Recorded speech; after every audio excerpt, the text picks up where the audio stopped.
Hello guys, welcome back to the channel. In today's video we're going to be playing Microsoft Flight Simulator 2020, doing a tutorial on how to fly the Boeing 737-800. Now I'm going to split this up into sections so that you can watch one video per step. And this video is going to be all about setting up the aircraft ready for takeoff, so we're going to get to the runway in this video. All up to the runway before takeoff, and then after that we'll do takeoff tutorial in another video, and then so on and so forth. If you do enjoy this video, I would like to leave a comment and just say you enjoyed it. It's nice to hear if you did enjoy it and found it useful, and it's also nice to hear if you thought I could have improved. Now, things to note: I am not a real airline pilot. I'm a virtual airline pilot. So these procedures are going to be just general. They aren't going to be airline specific. So yeah. So without further ado, let's get into it. I've wasted a lot of time already. So we have our 737. Ignore the southwest pad. I just love the image. That's why I have it there. So this is cold and dark. Completely cold dark. I have got a custom panel state, but all that does is make sure the FMC is turned on when there's no power. But other than that, it's absolutely fine. You know, that won't affect anything in this tutorial. So first things first, you want some power in the aircraft. So we're going to get the batteries to on. Another way of doing this, you can just do that. Close it down and it'll do it. Or you can just flick it to battery. Whatever suits you. After that, we have no proper power, but we have light to the aircraft. So what we need to do is get some ground power. Or you can turn the AP1 if ground power isn't available at your airport, though the PMDG has one interconnected, so you'll be able to go on any airport no matter what. But if you want to do it on a realism perspective, there is also the APU option, which I'll show you in a bit. But because we have ground power, we're going to use ground power. You're going to, once it's connected, you can flip the ground power switch to on. I want to set the emergency exercise to arm, and that's all you really need to do.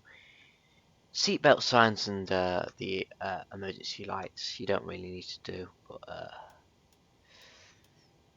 you know, it's procedural. You know, you should do it, but it's not obligatory to do it. So I've SimBrief integrated in here. I've logged into SimBrief. It's very simple in this aircraft. I'm not going to go through it today because there's many tutorials online of how to integrate with SimBrief. So I'm not going to waste another video on that because there's loads of videos already out. Maybe not by me, but I don't really. I'm not about the views. I'm about helping people and enjoying the content I make. So how you integrate it is you go to the tablet, you go to the settings area, which is this icon here, general preferences, and you can of course enter your Navigraph username or SimBrief username here where it says SimBrief Elias. I've already done it, so I'm not going to tamper with it, but that's where you do it in the settings.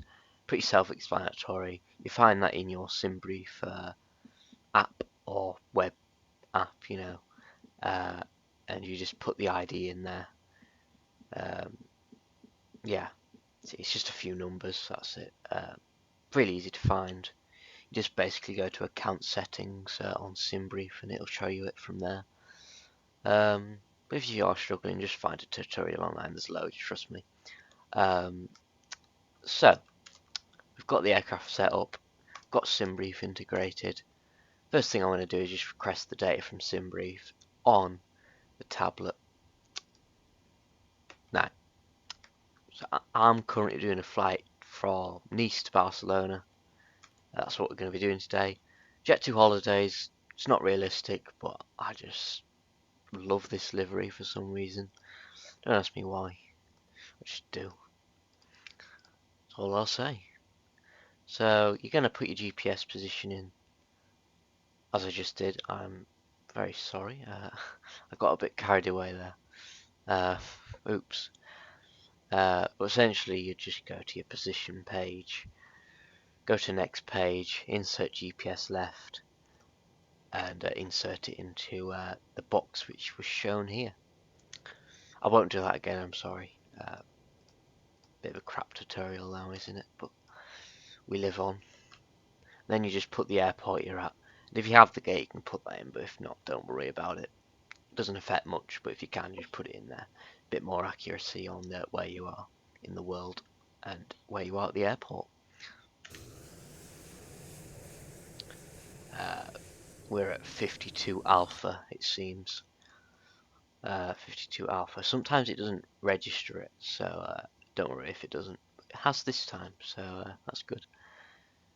So you just go to the next page, and we're going to go to flight plan request, and we're just going to go to get this one, SimBrief RTE LFMN to level. Make sure the route is the correct one. You don't want to be inputting a wrong route and then messing up your flight. Or you can load it from a file. I'm not going to go through that because there's again tutorials online on how to do that. So yeah, I'm going to do SimBrief RTE for simplicity. You don't really need to mess around with the files anymore because you've got the tablet integrated and you can just import it from the tablet now, which is really useful. So I wouldn't get bogged down with the trying to do it via files because there's really no need for it if you've just got it in the tablet anyway. That's the only reason I'm not showing it, to be honest. If that wasn't, I would have actually shown how to do it. But there's just no need. So you're just going to do a flight plan request as shown, activate, execute. It can take a bit depending on how long the route is. Longer routes mean longer to update, but you just click activate and then execute here. Execute is basically saying, are you sure you want to do this? If you do, click execute. It will execute the instruction as it says. Just an extra safety feature really. And you also want to, of course, click set payload and set fuel so you've got the correct payload and fuel set for the correct weights and things like that. So when I'm on this page, I like to go ahead into the departure and arrivals page. And essentially what I'll do from here is go to the departure. If you have SimBrief or Navigraph, I highly recommend the Navigraph subscription. It's really useful in flights, especially on VATSIM. We're not flying on VATSIM today, but all the principles in this will make you be able to fly in VATSIM anyway, so don't worry about it. We're just flying offline. So yeah, Navigraph, SimBrief, same thing, just Navigraph is paid for and it gives you charts. SimBrief is just the basic routing planner. SimBrief is free, Navigraph paid for. It's about £10 a month for Navigraph, but it's really useful. If you don't have Navigraph, ChartFox exists, but do be noted that not all airports are supported on it, so therefore you may be limited on your mileage. So I highly recommend Navigraph, but you know, if you don't have Navigraph, you can always get ChartFox and see if your airport is supported, and then look at the charts from there. So you'll have your departure on your charts or on SimBrief, where the routing page is. So essentially, you want to select your route. So I'm on the EPOL 7 Bravo or EPOL 7B. EPOL 7 Bravo, standard instrument departure. A SID is a standard instrument departure. The S just is for the, you know, there's loads of them, not one. Don't worry about that. EPOL 7 Bravo, and the runway is going to be 4 right, and we've got no transition because there's none to select from. I'm going to execute that, and you'll find it's inputted into the routing page here, along with your already inputted SimBrief route, which sometimes there's nothing there because it's such a short route, but this one does have some. And what I'm going to do is do the arrival. You don't have to do this now, but you can do it in the air if you want, where you're maybe a bit before top of descent, but I like to do it on the ground so it's all ready and prepared. But don't feel obliged to do that. You can change it up a bit if you like. But I'm just going to do this for simplicity. of the tutorial. So we're going to be doing an ILS into runway 6 left. Now you may get things like ILS C's and ILS Y's. If you have not got a Navigraph subscription, don't get bogged down as which one to choose. Just choose any of them. My advice to you is to choose the Y over the Z, but that is just, it shouldn't matter. But yeah, if you want simplicity, choose the Y. Go with that. Yeah, sometimes there isn't this Y and Z, but there is on this, so it's a good example. So I have Navigraph. Of course, you can't see this, can't put it onto the recording, but you can choose this on Navigraph. You can't on the free sim brief, but you can on Navigraph. You can see where it takes you and things.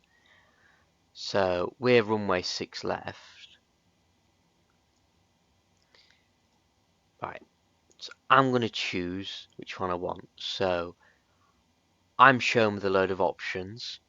Again, you can't see this. It's not very helpful, but if you have a Navigraph subscription and you know how to use it, you'll probably know what I'm talking about. Navigraph is very simple to use. I didn't need training on how to use it. You can work it out for yourself, trust me. It's not that hard, honestly. Trust me. So I can see that I've got an ILSC and an ILSY. So I can see that my routing wants me to take an ILSY on Navigraph, so I'm going to choose ILSY. Again, ILSY is normally standard, but it's not always, so I won't get bogged down with it. So I'm going to select ILSY for the runway.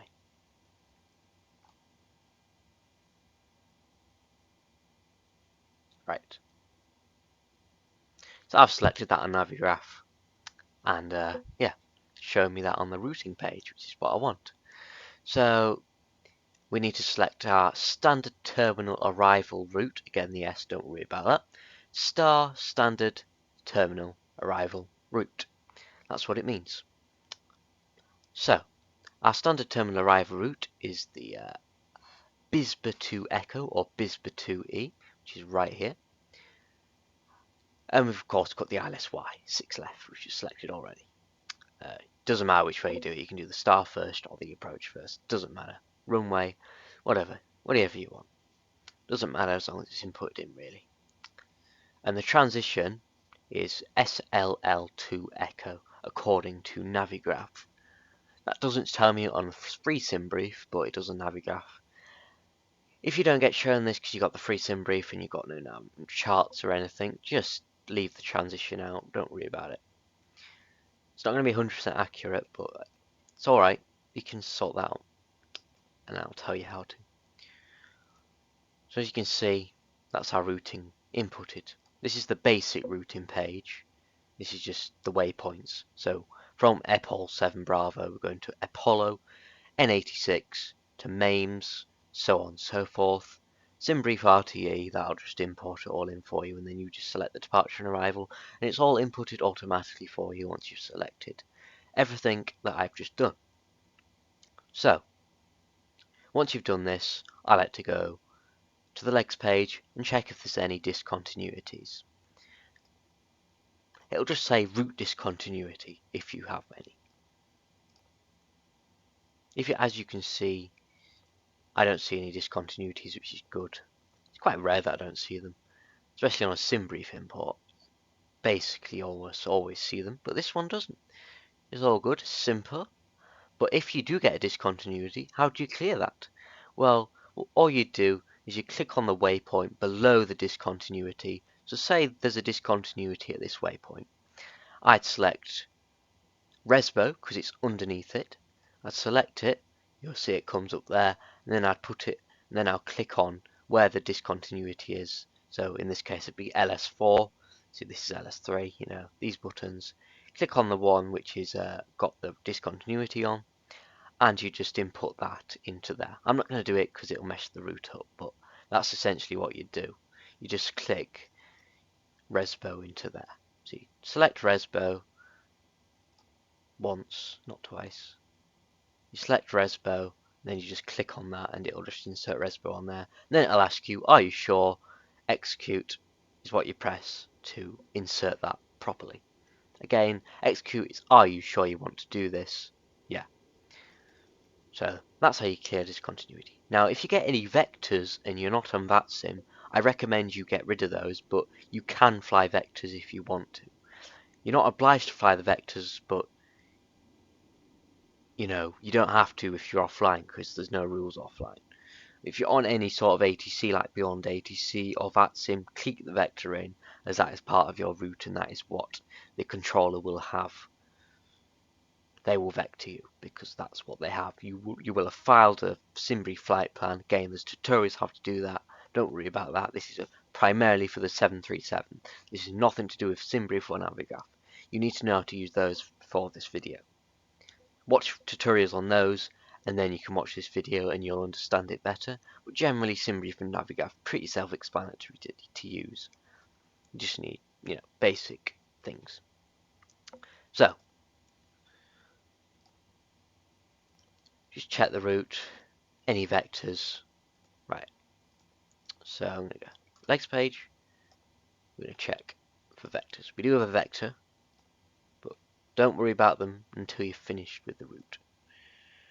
So this is where we're going to land. This is runway 6. This is the end of the route. After the runway 6 left, or the runway whatever, 24, whatever, you'll have things underneath it. And you're wondering, why is that? Well, these are go-around procedures. If you don't feel you can land in time or anything, I'll show you that when we get to the landing bit, then this is where these would come in. And yeah, today we have a vector, so we have to vector after it, so we're just going to leave it. If you have a go-around on a vector, I just leave the vector in anyway, because you can just vector yourself back to the runway. Just vector yourself back to the standard terminal arrival route, and then fly the standard terminal arrival route again into the runway, and then successfully land it. So yeah, if you've got any vectors on the go around, don't worry about those. I wouldn't even clear those. You just probably mess up the flight plan. But if you have one during route before the runway, then I'd clear those, just as you would do with clearing a discontinuity. So what I'll do is go for the waypoint underneath the vector. In this case, it's BL525. Click on it once, insert it into the vector. See, say mod RTE, highlighted what you're changing. And of course say, are you sure? This light will light up. These will be highlighted. Are you sure? Execute, and then that'll input it in. Right. So once you've cleared any discontinuities or vectors, if you're flying offline vectors, you want to check the route on your flight plan page to check that it's all correct. In this case, you're going to go to this button here, which is the EFIS mode, and you're going to scroll your mouse wheel up one notch. This will put you into the planning phase, and you'll find there's a step feature here. See, if I go back down on the mouse wheel once, like that, you'll see it says RTE data here. If I do up on the scroll wheel to get to plan mode, you'll see step. This is essentially mean you can go through the waypoints and see them individually on this page here, which is your routing. Well, the page which you can see your route, basically. So you want to click step and check that all the waypoints line up with each other.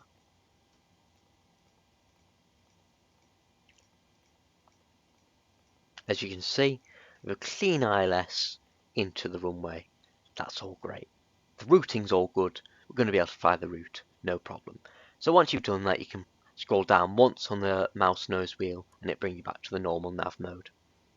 Right, so that's that out of the way. That's your route inputted. You've got the whole route inputted now. Great work. Well done. Give yourself a pat on the back. Next thing I like to do is head back to the RTE page and head over to Perfinit. Here you can do a Perfinit request providing you have SimBrief imported into your plane. Perfinit request. Click this button. This is going to put a few things into here. It's going to basically fill out this page. You're going to wait for it. You do have to wait a bit for it to happen because that's just the nature of it. It needs to load. And once you've done that, it will say load here. You want to click on that. Then again, execute will light up. This is, are you sure you want to do this? If you do, click execute and you'll be all good. And it'll import all the data, just like it. Now, transition altitude will be inputted, cost index will be inputted, zero fuel rate inputted, and everything like that. Once you've done this, you may get errors like unable cruise altitude, because it doesn't feel you can do the cruise altitude because you'll have to descend too quick or something. There's loads of parameters which can be involved in this. What I like to do is ignore these for now. We don't want to get bogged down in those yet. Now, the only thing that I think you should check is the cost index. To check the cost index is correct, you need to go to the tablet. You want to go to the OFP, which is not in the home screen. The OFP is going to be this thing, right under the home. Click on that. See, Cruise SYS CI 60. So that's the cost index of 60. So we know that's correct. Or this should be correct. The only thing that may not be correct is the transition altitude. To check this, you will need Navigraph. If you don't have Navigraph, don't get bogged down in it. Just leave it as it is. Don't worry about it. Navigraph or Chartfox, of course. So I'm going to do the departure, because that's the departure airport. It'll just input it automatically if you have imported the route from SimBrief. What I'm going to do here is I'm going to go to the standard instrument departure and select the departure that I chose in the FMC. Again, what I chose, departure and arrival, departure. It'll show you ACT on the one that you've chosen. So I'm on the EP1 7 Bravo as shown here, as it says ACT on it. So, because I'm on that, I can go ahead and check the transition altitude on that. So you'll select the chart which you want to choose, and in our case it's EP1 7 Bravo. I'm going to find EP1 7 Bravo on here. See, it's Apollo 7A and 7B. That's basically what it is. Again, learn how to use Navigraph before watching this tutorial. It'll help you out a lot. You see here, it says transition altitude 5,000 feet. So we know that's correct. No need to bog down on that. And what I recommend is you pin that chart, as I've already done, and then it'll just show up in the pin charts here. Standard instrument departure. And I can just get there easily without having to scroll through all of the departures, finding the one that I want. I've just pinned it. Easy pinpoint access. So from here, this page is done really. We can edit our cruise altitude if we want to. So as you can see, for some reason the game thinks I'm cruising at 380. Again, this is what I mean. You need to cross-check this with your OFP, which is your flight plan, because it's not always correct. Why I told you to check the transition altitude. I recommend that you check the transition altitude and the cost index and the cruise altitude. These are the main things which you want to check. You should check the reserves and the zero fuel rate, but they aren't as important in my experience. They've often been accurate and never caused a problem in my flights. So, to change your cruise altitude, you want to head over to this CRZ button, which is cruise. As you can see, it's cruise out, flight level 380. 38,000 feet is flight level 380. Right. So, according to SimBrief, the free SimBrief, my cruise altitude is flight level 190. So I'm going to put FL 190, and that's 19,000 feet. You can probably get the gist of what I'm going at here. Flight levels are a bit different to altitudes. Flight level 190 is 90,000 feet. So if you think about it, what's 7,000 feet, for example, because it's in a different category of numbers. 7,000 feet would be flight level 70. Flight level 170 would be 17,000 feet. Flight level 310 would be 31,000 feet. I'm sure you can get the gist now. Yeah. So we're going to do flight level 190. Again, mod RTE. Are you sure you want to do this? Execute will light up. Execute. So I've changed that, and that should lead the route to be accurate now. Now, if you lose your page, there is something called an index page. You want to click the init.ref page, and it'll put on the last chosen page you had been on. And in our case, it's the performance initialization page. Perf init performance initialization. Just a short acronym for it, basically. If you do lose your page, and this isn't the right page when you click init.ref, click index and choose the page from here. Nice and easy. And it's also in order, so you do ident, which is the basic page, just telling you what air rack you've got, the model of aircraft you're in, nothing you have to change in here usually. And of course you go from here to position in it, choose your, we've done this before. So we want the performance page. So you'd work down from here if you get confused as well. So you'd start there, get to there, get to there, get to there, get to there, get to there, so on and so forth. So we're on the performance page. Everything's accurate in here now. So we can go to the next page, which is N1 limit. Here you need to do some calculations. So I'm going to head over to the tablet because there's integrated integrations with this. Performance tool. Of course, you need to go to the home screen before you do this. Again, we're on this page now. Home screen, performance tool, takeoff dispatch. Right. So we're going to select the runway taken off from at Nice today, which is 4 right. Right. 4 right. And from here you want to import from aircraft on this page because that's going to be the accurate weights and stuff. OFP is just going to be the OFP weight. You want the one that's actually in your aircraft because that's going to be accurate, isn't it? Then you want to import the weather. Very self-explanatory, you're just clicking buttons basically, apart from selecting the runway yourself. Then click calculate once you've imported all that in.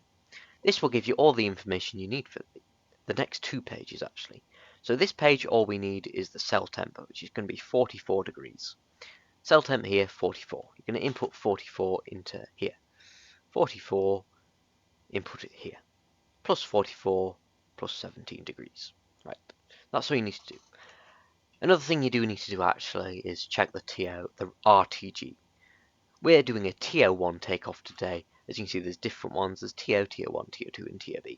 It'll tell you it in there. We're TO1, so we're going to select TO1, and it'll select the right climb rate for you. Once you've done this, that's this page complete. Very nice and easy. Next page will be the takeoff. Again, you need to look at the tablet again. So flaps are going to be 5 today.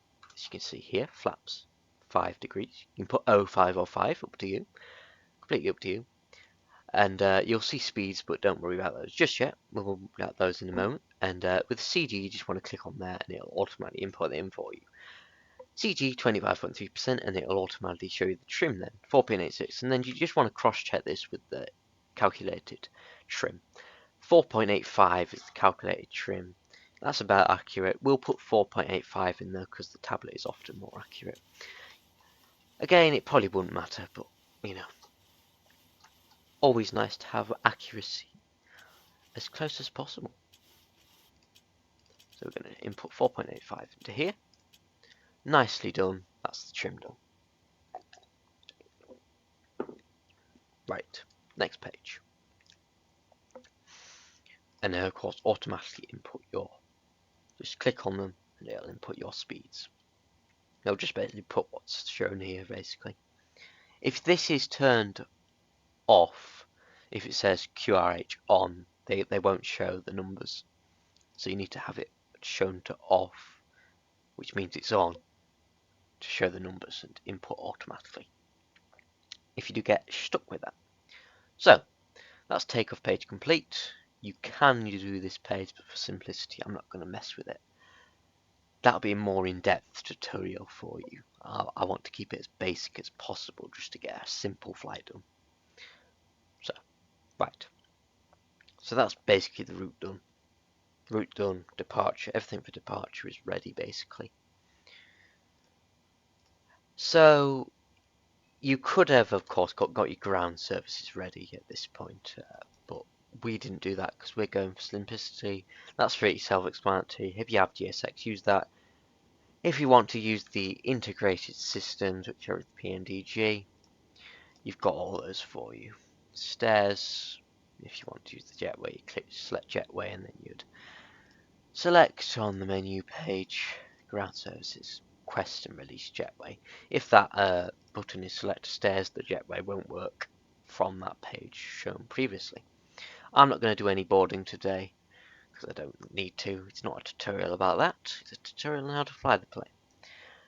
So at this point we could just go ahead and start the APU ready for pushback. So we're going to do that. by using this button here, flicking it to the start. Let's turn it off and show you from the beginning. To start this, you just want to make sure the arrow is facing downwards. This is the button here, APU start. Then you want to make sure the arrow is facing downwards and press it once and then press it again. Press it twice to start the APU. On first press it'll stay stale. On the second press it will select it and then go back to on to show you that it is starting. To know it's starting for sure, you'll have to wait a few seconds for the needle here to move, as you just saw there. It's going to move all the way up to 8 or 10, and then it's going to move back down to 4, and once it's stale and stuck still at 4, the APU is all ready to start. Another way of knowing when the APU is all started up and ready to be turned on properly is when this button here lights up, APU is on. This button's lighted up, APU is ready.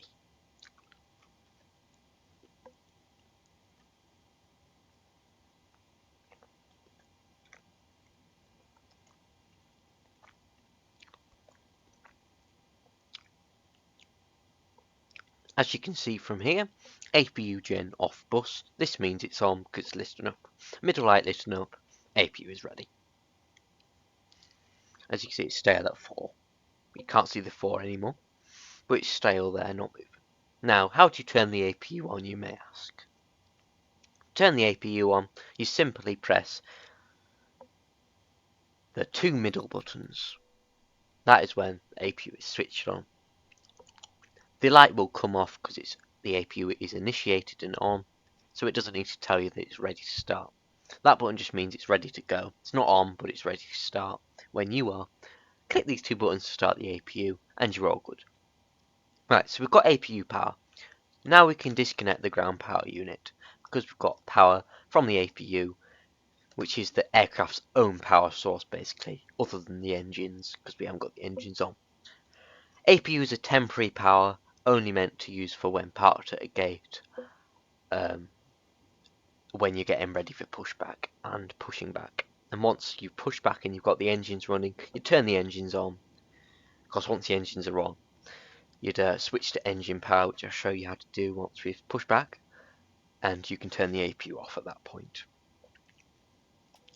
You can turn the nose spokes on now at this point, and fasten seatbelts on if you wish, though these aren't mandatory because they don't really control how the aircraft is flown. It just shows what, safety things. I'm showing how to fly the aircraft, not safety. But yeah, I'll show you basics of safety, like you can turn it on if you want, stuff like that. I'm going to turn all the lights on now, as shown. Set the strobes to on. Here you want to select your cruising altitude, in our case 190, which is 19,000 feet. And our landing altitude, this is the altitude at which the runway is at. To find this, head to your legs page, scroll to where the runway is shown. Here it's RW06 left, runway 6 left. And here is the altitude, 64 in our case, see that's through 3000, FF6 left. This is 64. Select that nice and simply. 64. The nearest, I would recommend, you should not round down, you should round up. It goes up in 50s, the landing altitude up here, so you want to do it to the nearest 50. And you want to round up, not down. So 64 is closest to 100. 50 if rounded down, but we don't want to round down, that could lead to inaccuracies during flight. Now you've got all that set up, you can turn the APU bleed on. Right. Now we're all ready for pushback and start. Right. So, I'm going to turn on the fuel pumps, which are shown here.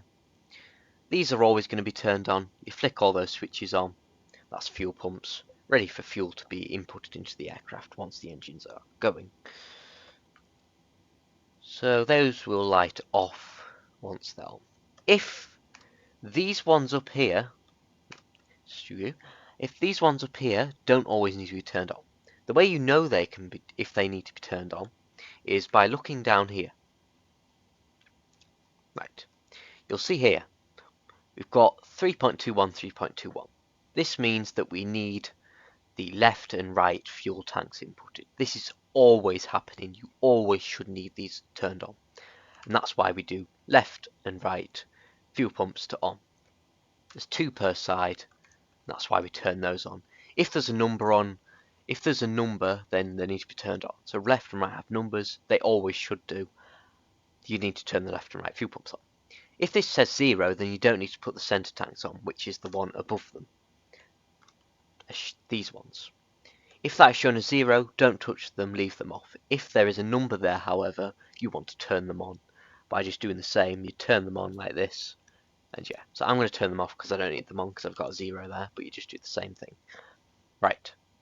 From here, what we need to do is turn the hydraulics on by switching these 2 to the on position. These 2 are already on usually, so you can just leave them. The 2 lights should turn off. These 2 will turn off eventually. It takes a bit for these 2 to turn off, so don't worry about those straight away. From here we are ready for pushback, so I'm going to get pushback. I don't have GSX, so I'm going to use the standard pushback from PMDG because I think that's better than the Asobo pushback. So on VATSIM you of course get clearance, but we're not on VATSIM as I say, so we're just going to do it as we please. So I want to be at runway 4 right, which according to my charts is just literally is 2 hour. It is we need to push back facing. Where's my aircraft? Oh wait, wrong airport. I'm looking at Navigraph right now, by the way. Again, very useful feature. So according to this, 4 right, it is 2 my. We want to push back facing the nose to our left. So, nose left, I'm going to select that. Select the tug, there's only one tug, and then I'm going to select start. Listen. Go ahead. We've been cleared for pushback and start. They want the tail to our right. Copy that, ready to push. Tail to the right. Parking brakes release, please. This is the parking brake. This here is the parking brake. Brakes released. I want to click that until they're released. Sometimes it can be fiddly, so if it is fiddly, just press it again until it is released. Another way of doing it is just by holding the brakes, the manual brakes, and then releasing it once you've released the brakes. By that I mean releasing the manual brakes, which you'll have set up key binding somewhere. So now we're pushing back. I'm going to start engine 2 up first. You start from engine 2, then start at engine 1 second. Weird, I know, but it's how it works. You can do it the other way and it'll be no problem, but for realism I'm just going to do this. So to start the engines, you need to select the engine motor selector to ground of the engine you want to start. This will light up the start valve open here. As you can see, I've opened 2, so number 1 is just staying like this. It will stay like this. Once you've opened the valve, it will come up with a yellow light saying start valve open at the top. You're always going to have low oil pressure at this point, so those should be lit up. I'm going to start the engine up as shown. Once this number gets to 2.8 or above, you can then start the engine for real. This is just getting the engine ready for fuel to be inputted in. Right now we haven't got fuel inputted in yet. To get fuel inputted in, you need to come down here and click engine start. These are the engine start selectors. This will input the fuel in. That's just initiating the engine to start. Once you're at 2.8 or above, you can press this button. I'm at 3.2, so I can select that button. I'm going to select the parking brake because we finished our pushback. As you can see, the engines are going to start spooling up as shown. I've got New Sky up for this flight, so I'm going to start the flight. As you can see here, the engine is spooling up nicely. As you can see, the numbers are rising, and you can see the low oil pressure has eliminated because we've got fuel going into the tank now, so that's no longer present. As you can see, this light has been switched off now because fuel is in the engine. So yeah, engine 2, engine 1. Engine 1 has no fuel in it, so the low oil pressure is still there. Engine 2, we've just put fuel in it. So the low oil pressure has gone and been eliminated. Great. So how do you know when to start this next engine up? Now, once this gets to off, that means the second engine is ready to start. Now, so once that's off, you can go ahead and select the other one to ground and just do the exact same as you did for engine 1. Again, start valve open, lights up. The engine will start to sort of rise. Sure. Sorry about that, my throttles were a bit bugged out there, so I just set them to idle. That shouldn't happen to you unless there's something wrong. If that does happen, just reset your throttle back to idle. Just put it up a bit and then put it back to idle, and it should sort that out. Once we're at 2.8 or above, as we are, we're going to put the fuel start in. That's going to input fuel into the engine, and it should start spooling up, and that start valve open should be eliminated eventually. Low oil pressure should come off eventually. Low oil pressure should come off before start valve open should come off. So as you can see, the light has come off again on engine 1. So that means our low oil pressure has been eliminated. Nothing's wrong because we've got fuel going into the tanks. That means low oil pressure goes. Now, what can we do now at both our engines are spooling up? Again, that's going to go back to off. It's all self-explanatory. Right, so we're going to head to there now. So we need to input our altitude and speeds.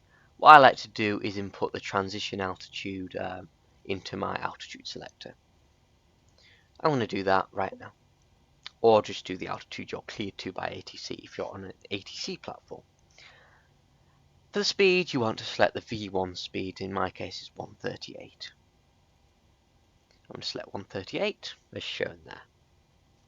Runway heading, you'll find this on the charts, and if not, just put the heading of the runway, which will be... so I'm taking off at 4 left. If I didn't have charts, I would choose 040 from the runway heading. This is because runways are marked off headings, which means runway 36 will be 360 heading, runway 31 will be 310 heading, runway 4 will be 040 heading. Right, if you've got charts, look at the charts though. It's more accurate using charts. I want to select the charts, departure charts, as we selected and pinned earlier. As you can see, the runway heading is 043. Slight more accuracy, but not far off 040, is it? So it's not a bad choice. Let's select 043 then. 043, because we have charts. 043, that's the runway heading. Right, so that's speed, heading, and altitude checked. Right, next up, we need to just get everything ready for taxi. So you want to put the taxi lights on.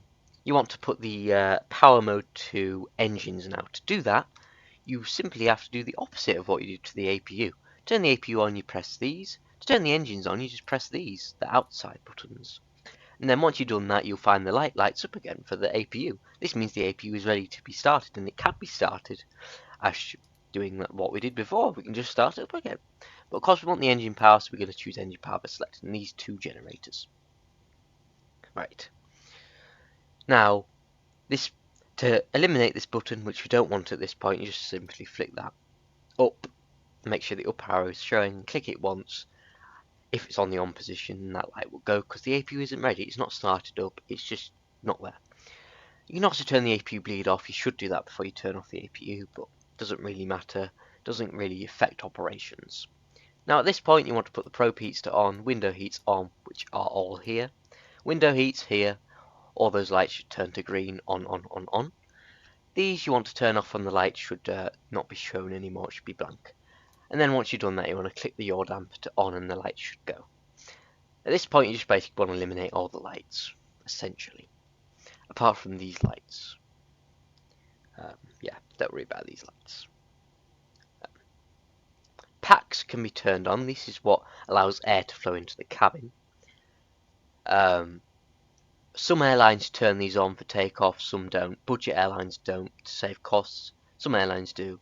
I think Jet2 Holidays, because they're more not a budget airline, I'm going to turn the packs on. You can turn them to auto or high. I turn them to auto, just so it's a bit accurate. And yeah, once you've done that, that is the panel done. You're ready for taxi basically now. So everything's set up as you want it to be. You also have dual FMC, so you can do what you want with this. You can have whatever you want on the other page. I'm just going to have the standard route page up and the legs page here. Always have your legs page up present on one of these FMCs, because these will show you all the constraints and the altitudes which you are expected to be at if you're flying offline. Flying in VATSIM, these don't matter as much unless you're on Unicom. So right now we need to get our departure things ready. There's a little checklist on here if you want to use this.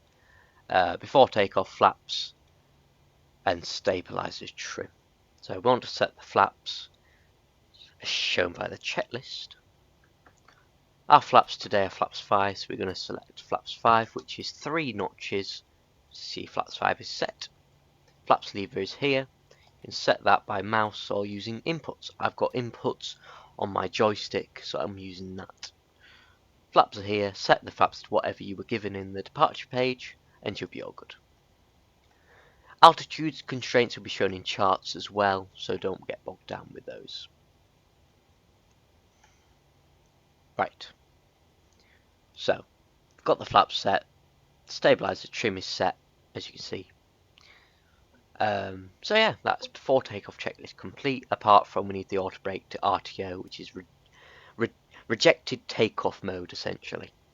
Means if you need to stop fast for some reason, you can on takeoff because you'll be going at high speed. Right, now we're going to get the flight directors on and ready.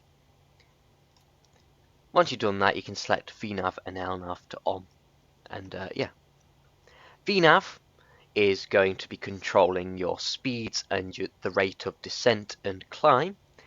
LNAV is going to be following the route, which is the purple line and all the stars and things like that. The stars, I mean these, I don't mean standard terminal arrival routes, although it will also follow those because it's on the purple line. But basically that's that. There are other modes you can use as well. Level change, V speeds, vertical speeds I mean. But we're not going to get bogged down on that just yet. Basic tutorial, as I say. You want to set the barometric pressure. This is the, it sort of tunes the altitude to what the altitude is actually on the airport you're at. Or the area, I should say. So, on the ground you want to set this. Now, you can set this by just simply pressing B, if you want. That's basic. You can just press B. Or, if you want to do it manually, go ahead, go to the home page. Of course, you have the map here. You'll have departure, click departure, and you'll find your airport, LFMN. Make sure it's the correct one. Again, Nice is LFMN. That's the ICAO code for it. And the QNH will be shown as Q in Europe and A in the US. Q or A, and then it'll have numbers, 4 numbers typically. So, because we're in Europe, we have a Q, and our QNH is 1013. As you can see here, we've got 29.91. This is because it's not set in the right units. We want it in hectopascals, not IN. See, 1013 is the hectopascals. Because, yeah, we were just in the wrong units before. So, if you do need to change units, simply, you just, this is the barometric pressure knob. You press the button behind, on the very behind. You press it once to change the modes. One mouse click is all you need. To change the barometric pressure manually, you go to the knob which is on top of the selector knob, and you scroll to select your barometric pressure. Self-explanatory. I won't get into that other button just yet, but we will after takeoff in another video. So this is where I'm going to end this video because I find it's gone a bit long. We'll do takeoff and departure in one and taxi in one video. So this was pushback and start video tutorial complete. If you did enjoy this, make sure you click like and subscribe to help me out. And if you didn't, please let me know what I can improve on. I do admit I did miss some things out. I could have explained things better. I do admit that. But first tutorial I've made, so I'm going to make mistakes. I'm going to get better, don't worry. I will do an A320 one, and hopefully that will be mastered by then, because I'll have finished this tutorial and know what I need to be improved on. Just one thing before you go, make sure this is not set to an ILS frequency. To do this, you want this essentially puts your DME to the ILS, but since we're nowhere near an ILS, I'll tell you what that is when we get to an ILS. Nothing to do with departure or anything, it's on your arrival this matters. Simply click this button here, which will be apt/standby. Just click this once on both sides, this button here, and it will reset that, and you find that doesn't show any more of those letters. Right. Thanks for watching, see you in the next tutorial. Peace!